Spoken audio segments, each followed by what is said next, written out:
Bismillahirrahmanirrahim.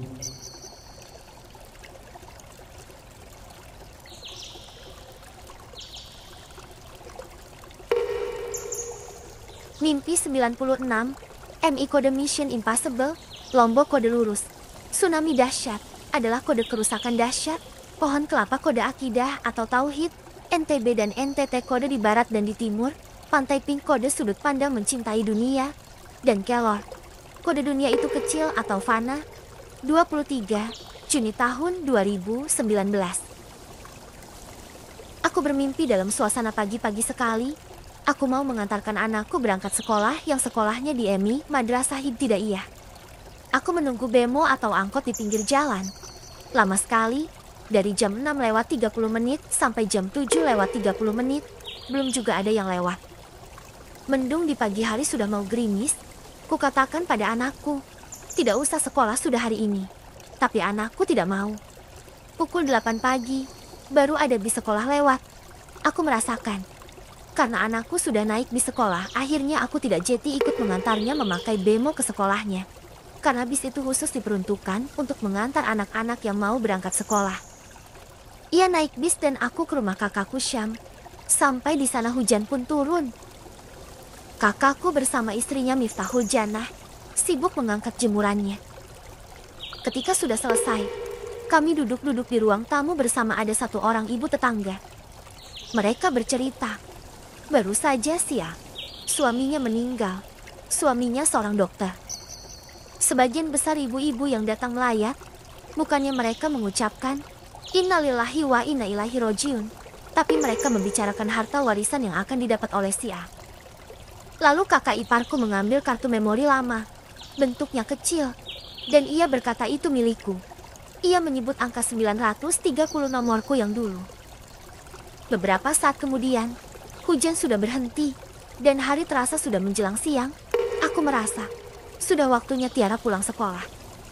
Akan tetapi, Tiara belum juga pulang. Aku merasa sangat cemas. Aku berpamitan pada kakakku. Lalu, aku pergi menyusul Tiara ke sekolahnya. Sesampaiku di sekolahnya, ternyata Tiara tidak ada di sana. Aku jadi tambah cemas. Lalu aku pergi mencarinya.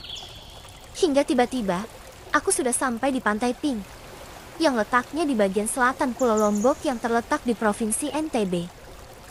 Aku bertanya pada seseorang di pantai itu, apakah ia melihat anakku, dan aku memberitahukan ciri-ciri Tiara. Dia berkata, tadi saya melihat ada 5 orang anak perempuan yang mandi di pantai. Mereka memakai seragam sekolah warna putih-putih. Lalu aku segera menelusuri pantai, yang pasirnya berwarna pink ini. Cantiknya wajah pantai yang mempesona ini sama sekali tak menghibur hatiku yang gelisah dan kacau, memikirkan Tiara yang entah dia ada di mana. Aku terus menyusuri pantai, hingga tiba-tiba aku sudah berada di pulau yang lain. Aku sudah berada di pinggir pantai bagian selatan, di Provinsi NTT. Dan namanya juga sama, yaitu Pantai Pink. Aku masih sibuk memikirkan Tiara. Aku bahkan sudah tidak mampu untuk memikirkan bagaimana aku bisa langsung sampai di Provinsi NTT. Tiba-tiba dari kejauhan, aku melihat Tiara sedang asyik mandi bersama temannya di pantai ini. Aku memanggil Tiara dengan kencang. Ia menoleh dan terlihat ketakutan. Aku mendekatinya dan meluapkan amarahku dengan menjeweh telinganya.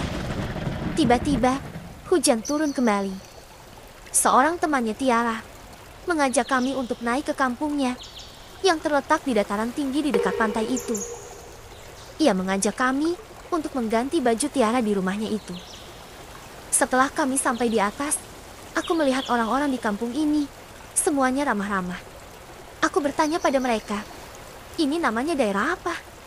Mereka menyebut nama sebuah kampung, tapi aku tidak ingat apa nama kampung yang mereka sebutkan itu. Aku melihat di tempat ini, rata-rata orang tua memakan sirih. Tiba-tiba, dari kejauhan, aku melihat ada ombak besar setinggi pohon kelapa yang datang. Ombak itu lalu menghempas dan menenggelamkan banyak rumah-rumah di pinggir pantai itu. Seperti telah terjadi bencana tsunami di pantai selatan NTT. Karena kampung tempatku berpijak ini berada di dataran tinggi, aku bisa melihat ombak yang ganas itu dengan leluasa. Mereka meminjamkan pada kami sepeda motor dan memberiku kuncinya untuk kami pakai pulang. Hujan masih turun dengan derasnya saat kami melewati sebuah kuburan. Aku melihat orang-orang di kampung itu sedang melakukan ritual di bawah pohon kelor di pinggir kuburan itu. Mereka hanya memakai kain putih saja sebagai pengganti baju mereka. Dan juga ikat kepala yang berwarna putih. Aku tidak mengerti ritual apa yang sedang mereka lakukan. Mereka terlihat sangat mengagungkan pohon kelor itu. Mereka sedang menengadahkan kepala mereka menghadap ke atas di depan pohon kelor itu. Dan aku melihat air hujan masuk ke rongga mulut mereka. Mereka mengucapkan kata-kata seperti mantra-mantra yang tidak kufahami. Saat aku masih keheranan melihat aktivitas mereka, lalu aku terbangun dari tidurku.